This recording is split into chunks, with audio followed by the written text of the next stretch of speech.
ஃபுட்டை மட்டும் நான் கண்ட்ரோல் பண்ணுறேன் அப்படின்னா கலோரி வந்து ரொம்ப கம்மியாகும். அந்த டைமில் உங்களோட மெட்டபாலிசம் இன்னும் ரொம்ப ஸ்லோவாகிடும். அதுக்கப்புறமா நீங்கள் நார்மலாக சாப்பிட்டா கூட எக்ஸ்ட்ரா வெயிட்டு போடும். ஸ்ட்ரெஸ்ஃபுல்லாக இருக்கிற நபருக்கு எக்ஸ்ட்ராவாக நீங்கள் வந்து ஒர்க் அவுட் பண்ணுறீங்க அப்படின்னா அது கார்டிசால் லெவல் அதிகமாகி அதுவே உங்களுக்கு வெயிட் கெயினுக்கு காரணமாகிடும்.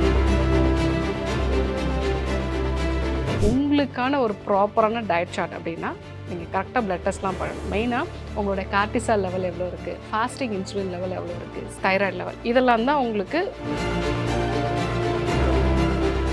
அதுவும் வீட்டில் இருக்க லேடிஸ்க்கு ரொம்ப அதிகமாக இருக்கும். அந்த கிரேவிங்ஸ் எப்படி மேம் கண்ட்ரோல் பண்ணுறது? அதுக்கு நீங்கள் காலையிலேருந்து தொடங்கணும். ஓகே, ஈவினிங்கில் வரதில்ல உங்களுக்கு கிரேவிங்ஸ். நீங்கள் நிறைய லேடிஸ் பண்ணக்கூடிய தப்புன்னா,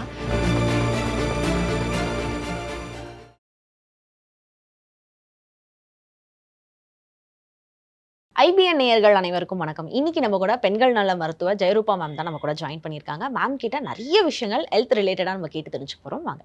வணக்கம் மேம். வணக்கம். எப்படி இருக்கீங்க? நல்லா இருக்க மேடம். ஓகே, எல்லாருக்கும் காமனாக இருக்க ஒரு பிரச்சனை வெயிட் லாஸ். வெயிட் லாஸ் எப்படியாவது நடந்துடணும் அப்படின்னு சொல்லி நிறைய டயட்லாம் ஃபாலோ பண்ணுறாங்க. பட் அதில் நிறைய கன்ஃபியூஷன்ஸ் இருக்குது.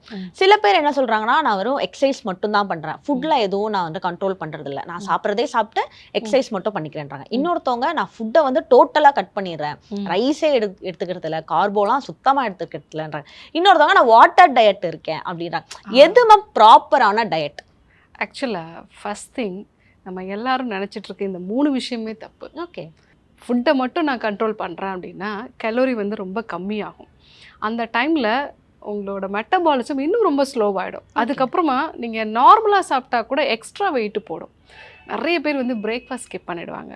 அதே மாதிரி 1 மீல் டே இருக்கேன் நான் அப்படின்னு சொல்லுவாங்க. இது என்ன ஆகிடும் அப்படின்னா அவங்களால கண்டினியூஸாகவும் அப்படி இருக்க முடியாது. ஒரு 2-3 மந்த்ஸுக்கு அப்புறமா திருப்பி நார்மலாக கொஞ்சம் சாப்பிட்டா கூட அவங்களுக்கு வெயிட் இன்க்ரீஸ் ஆக ஆரம்பிச்சிடும். இன்னொரு விஷயம், எக்ஸசைஸ் பண்ணுறேன் அப்படின்னு சொல்லிட்டு நல்லா வந்து வாக்கிங் ஜாகிங் போடுறேன், ஸோ எக்ஸ்ட்ரா ஒரு 1 hour கூட நான் நடக்கிறேன்னு சொல்லுவாங்க. ஆனால் டயட் ஃபாலோவே பண்ண மாட்டாங்க. சில பேருக்கு ஸ்ட்ரெஸ்ஃபுல்லாக இருக்கிற நபருக்கு எக்ஸ்ட்ராவாக நீங்கள் வந்து ஒர்க் அவுட் பண்ணுறீங்க அப்படின்னா அது கார்டிசால் லெவல் அதிகமாகி அதுவே உங்களுக்கு வெயிட் கெயினுக்கு காரணமாகிடும். அதே மாதிரி வாட்டர் டயட்டு, இன்னும் நிறைய கிராஸ் டயட்லாம் இருக்குது, ஜூஸ் டயட்டு, இதெல்லாம் வந்து இருக்குது. ஸோ இது எல்லாமே உங்களோட மெட்டபாலிசத்தை வந்து ஸ்லோ பண்ணிடும். உங்களுக்கு தேவையான மினரல்ஸ் விட்டமின்ஸ்லாம் கிடைக்காது. பசி ஏன் வருது? ஸோ நீங்கள் நல்லா சாப்பிட்றீங்க ஆனாலும் பசி வருது, கிரேவிங்ஸ்லாம் நிறையா இருக்கும். இதுக்கு ரீசன் உங்களுக்கு தேவையான ப்ரோட்டீன் கிடைக்கல, தேவையான விட்டமின்ஸ் கிடைக்கல. ஸோ டயட் இருக்கிறதுல மிகப்பெரிய ப்ராப்ளம் இதுதான். அதனால தான் ரிப்பீட்டடாக உங்களுக்கு பசி வர ஆரம்பிக்குது. இன்றைக்கி நாம் பார்க்கக்கூடிய விஷயங்களில் ஸ்ட்ரெஸ்ஸும் வெயிட் கெயினுக்கு முக்கியமான ரீசனாக இருக்குது. ஏன்னா நீங்கள் கரெக்டாக சாப்பிட்றீங்க, ரெகுலராக எக்ஸசைஸ் பண்ணுறீங்க, ஆனாலும் ஸ்ட்ரெஸ்ஃபுல்லாக இருக்கீங்க அப்படின்னா உங்கள் பாடி என்ன நினச்சிக்கும்? நீங்கள் ரொம்ப ஸ்ட்ரெஸ்ஸாக இருக்கீங்கன்னு உங்கள் வயிற்றை சுற்றி நிறைய ஃபேட்டை ஸ்டோர் பண்ணி வச்சிரும். ஸோ இதனால தான் நிறைய பேருக்கு இன்றைக்கி வெயிட் வந்து அதிகமாகுது. ஸோ எக்ஸசைஸ் மட்டும் தனியாக பண்ணால் வெயிட் லாஸ் ஆகாது, டயட்டை மட்டும் தனியாக ஃபாலோ பண்ணால் உங்களுக்கு வெயிட் லாஸ் ஆகாது. இன்னும் சில பேர்லாம் பார்த்திங்கன்னா, எனக்கு வயசாகிடுச்சு, எங்கள் ஃபேமிலி வைஸ் இப்படி தானே சொல்லுவாங்க. அதுவும் தப்பு. ஸோ இதுக்கு ஒரு ஹோலிஸ்டிக்கான அப்ரோச் தேவை. ஸோ ப்ராப்பராக உங்கள் பாடி டைப் என்ன, எதனால் உங்களுக்கு வெயிட் இன்க்ரீஸ் ஆகுது, இதுலேயே நிறைய டைப் இருக்குது. அதை நம்ம கரெக்டாக பார்த்து அவங்களுக்கு எப்படி டயட் கொடுக்கணும், அவங்களுக்கு எப்படி நம்ம எக்ஸசைஸ் ஸ்கெட்யூல் வந்து பண்ணணும். சில பேருக்கு நீங்கள் ரொம்ப எக்ஸசைஸ் பண்ணக்கூடாது, சில பேருக்கு நல்லாவே எக்ஸசைஸ் வந்து கொடுக்கலாம்.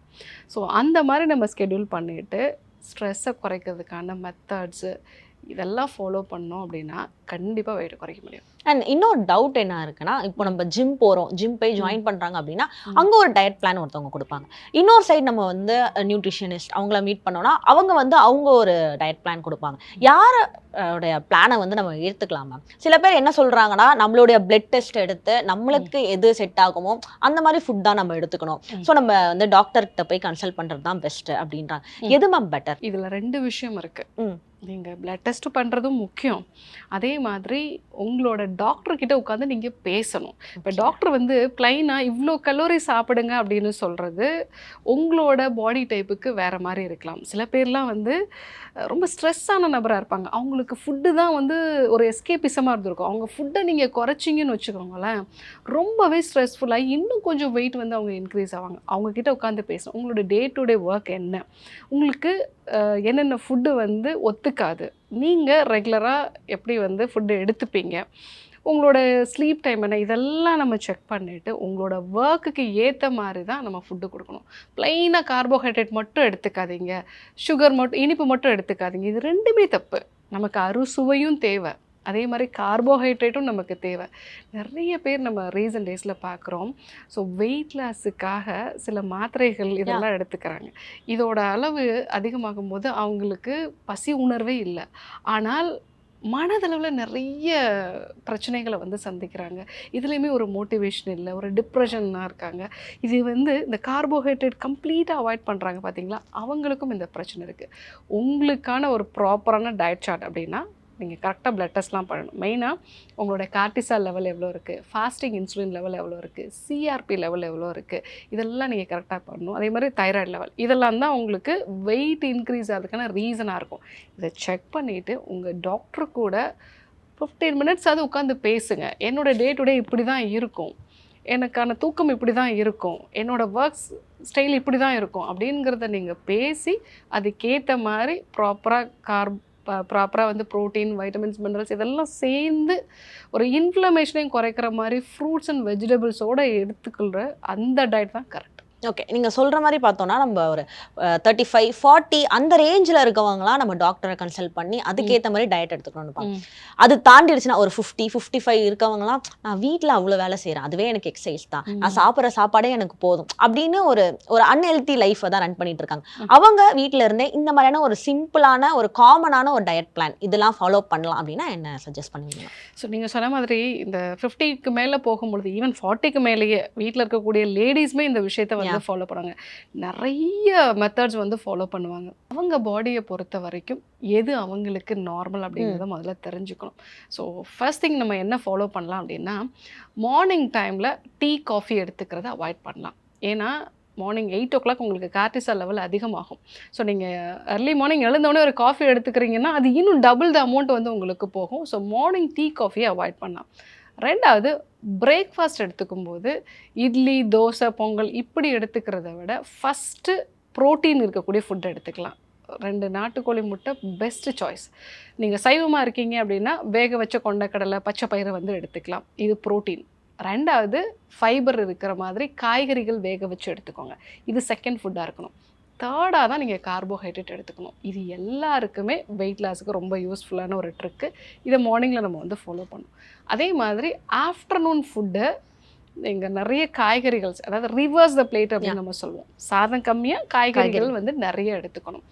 நைட்டில் சீக்கிரமாக டின்னரை முடிங்க. இந்த ஒரு பேட்டர்ன் நீங்கள் ஃபாலோ பண்ணுங்கள், கண்டிப்பாக வந்து வெயிட் லாஸ் ஆகும். இன்னொரு விஷயம் என்ன அப்படின்னா, இடையில டீ காஃபி குடிக்கிறது, இடையில ஸ்நாக்ஸ் சாப்பிட்றது வீட்டில் இருக்கும்போது ரொம்ப ஈஸியாக நடக்கும்.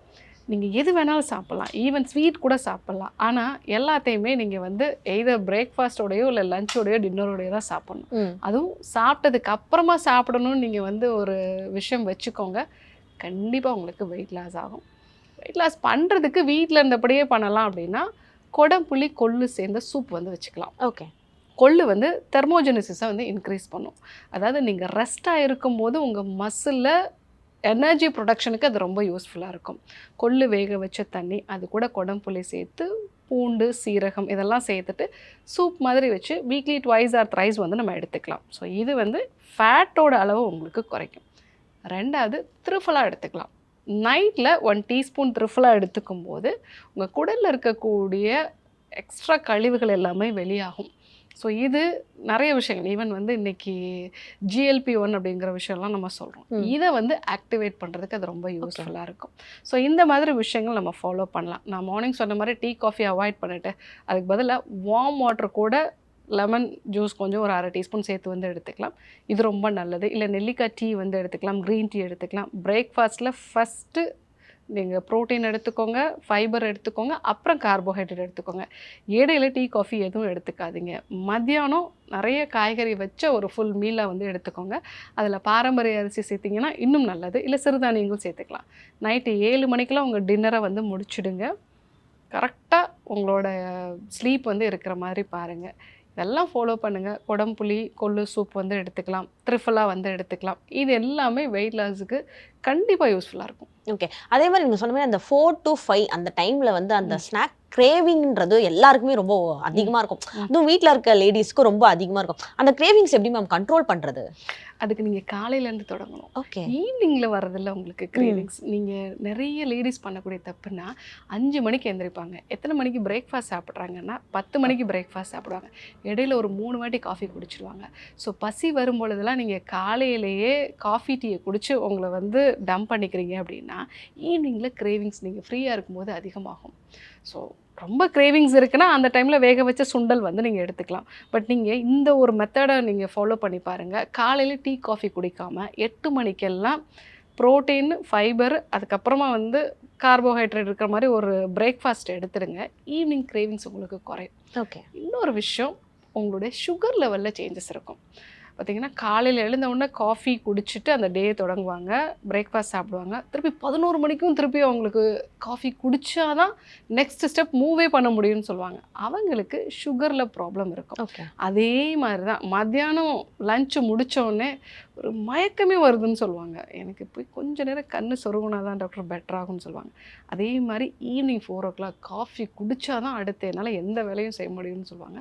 அதுக்கு மெயினான ரீசன் உங்களோட சுகர் லெவலில் சேஞ்சஸ் இருக்குது. ஸோ அப்போது நீங்கள் அதிக கார்போஹைட்ரேட் இல்லாமல் எக் எடுத்துக்கிறதோ இல்லை வந்து வேக வச்ச காய்கறிகள் இதெல்லாம் எடுத்துக்கிட்டிங்க அப்படின்னா ஈவினிங்கில் கிரேவிங்ஸ் அதிகமாக வராது. ஸோ ஈவினிங் கிரேவிங்ஸ் அவாய்ட் பண்ணால் மார்னிங்லேருந்தே உங்கள் ஃபுட்டு கரெக்டாக இருக்கும். ஓகே. இப்போ நிறைய பேர் பேசுறது என்னவா இருக்கலாம், இப்போ 16 வயசு இந்த ஸ்கூல் பசங்களாம் வந்து ஏதாச்சும் கொடுத்தா இல்ல நான் டயட்ல இருக்கேன், ஒரு ஃபுட் ரெஸ்ட்ரிக்ஷன்லயே இருக்காங்க. எந்த வயசுல இருந்து நம்ம டயட்டை வந்து பிளான் பண்ணணும்? அவங்க பண்றதெல்லாம் சரிதானா மேம்? இல்லை, ஆக்சுவலி இது ரொம்ப நம்ம யோசிக்க வேண்டிய ஒரு விஷயம். ரீசன்ட் டேஸில் குழந்தைங்கள்லேருந்தே ஒபிசிட்டி ரொம்ப அதிகமாக இருக்குது. அதனால் எந்த வயசில் டயட் ஆரம்பிக்கணுங்கிறதெல்லாம் இல்லை. நம்ம சாப்பிட்ற டயட்டை பாரம்பரிய டயட்டாக மாற்றினீங்கனாலே உங்களுக்கு எந்த விதமான கிராஸ் டயட்டும் தேவைப்படாது. ஸோ குழந்தைகள்லேருந்தே இது ஆரம்பிக்கணும் தான். அதுக்கு இந்த டயட்டுன்னு சொன்ன மாதிரி ஜூஸ் டயட்டோ வாட்டர் டயட்டோலாம் கிடையாது. ஸோ ஃபுட்டை பொறுத்த வரைக்கும் அதற்கும் நம்மளுடைய மனசுக்கும் நிறைய ரிலேட்டட் வந்து இருக்குது. அது நமக்கு சந்தோஷத்தை கொடுக்கக்கூடியது, நாம் சேஃபாக இருக்கோம் அப்படிங்கிற ஒரு உணர்வை கொடுக்குறதே ஃபுட்டு தான். நிறைய பேர் பார்த்திங்கன்னா ஸ்ட்ரெஸ் ஆனால் போய் ஏதாவது ஒரு ஸ்வீட்ஸ் வாங்கி சாப்பிடுவாங்க, நல்லா பிரியாணி சாப்பிடுவேன் அப்படின்னு சொல்லுவாங்க. ஏன்? அந்த டைமில் நமக்கு டோபமைன் செக்ரேட் ஆகுது. நீங்கள் சேஃபாக, ஏன்னா நம்ம வேட்டையாடி தெரிஞ்ச காலத்துலேருந்து ஃபுட்டு கிடைச்சா நம்ம பொழைச்சிக்குவோம் அப்படிங்கிற மாதிரி ஒரு தியரியே நம்ம உடம்புக்குள்ளே வந்து ஃபார்ம் ஆகிடுச்சு. நம்ம பிரெயினுக்கு நம்ம வயசு இப்போ 20னா 20 வயசு கிடையாது, அதுக்கு 500 வயசுக்கு மேலே இருக்குது. அப்போலேருந்து நடந்த விஷயங்கள் எல்லாத்தையும் ஸ்டோர் பண்ணி அது கொண்டு வருது. ஸோ உங்கள் ஃபுட்டை நீங்கள் ப்ராப்பராக எடுத்துக்க ஆரம்பிச்சிங்கன்னா சைல்டுஹுட்லேருந்து ஆரம்பிக்கணும். இப்போ நிறையா பிரேக்ஃபாஸ்ட்டுலேயே வந்து பார்த்தீங்க அப்படின்னா அதிகமாக கார்போஹைட்ரேட் இருக்க ஃபுட்டு தான் வந்து எடுத்துக்கிறாங்க. அதுவும் குழந்தைகளை பொறுத்த வரைக்கும் ஏதாவது பிறந்தநாள் அப்படின்னாலே சாக்லேட்ஸ் தான் வந்து எடுத்துக்கிறாங்க. ஒரு பிளாக் ஃபாரஸ்ட் கேக்கு, ஒரு கேக் வந்து பார்த்தீங்கன்னா 800 கலோரிஸு. ஒரு சின்ன குழந்தை, ஒரு 3 வயசு குழந்தை, 4 வயசு குழந்தை 2 கேக்கு ரொம்ப ஈஸியாக சாப்பிடும். அப்போ ஒரு நாளைக்கு தேவையான அந்த மொத்த கலோரியுமே அந்த ஒரு வேலையிலே கிடைச்சிடுது. ஸோ அப்போது அவங்க குழந்தையிலேருந்தே மாறணும். அவங்களுக்கு பாரம்பரிய உணவு வகைகள், ஸோ காலையில் வந்து ஒரு நீராகாரம் சேர்த்து ஒரு பழைய சாதம் சாப்பிட்றதோ, இல்லை மதியம் வந்து மோர் சாதம் சாப்பிட்றது. இப்போல்லாம் மோர் சாதம், சாம்பார் சாதங்கிறது குழந்தைகளோட டயட்லேயே இல்லை. ஃப்ரைட் ரைஸு, பர்கர் இதெல்லாம் தான் இருக்குது. ஸோ அதனால் குழந்தைகள்லேருந்தே டயட் இல்லை, ஃபுட்டை மாடிஃபை பண்ணணும். அதுதான் இப்போ பார்த்தீங்கன்னா 13 இயர்ஸ் 14 இயர்ஸ்லேயே வந்து ஃபீமேலுக்கு பிசிஓஎஸ் வந்துடுது. ஒரு குழந்தை சின்ன வயசுலேருந்து நல்லா ஹெல்த்தியாக வருது. அந்த குழந்தைக்கு நிறைய ஆம்பிஷன்ஸ் வந்து நிறைய இருக்குது. ஆனால் அந்த குழந்தைக்கு வெயிட் இன்க்ரீஸ் ஆகிறதுனாலே ஹார்மோனல் இம்பேலன்ஸ் ஆகி அதனோட ஃப்யூச்சரே ஸ்பாயில் ஆகுது. ஓகே. இது நிறைய ஆண் குழந்தைகள்லையுமே இந்த விஷயம் இருக்குது. ஸோ அதனால் டயட்டுங்கிற மாதிரி இல்லாமல் பாரம்பரிய உணவு வகைகளை நம்ம கொடுத்துட்டு வந்தோம்னாலே அவங்களுக்கு கண்டிப்பாக இந்த வெயிட் இன்க்ரீஸ் ஆகிறத குறைச்சிக்கலாம். ஓகே.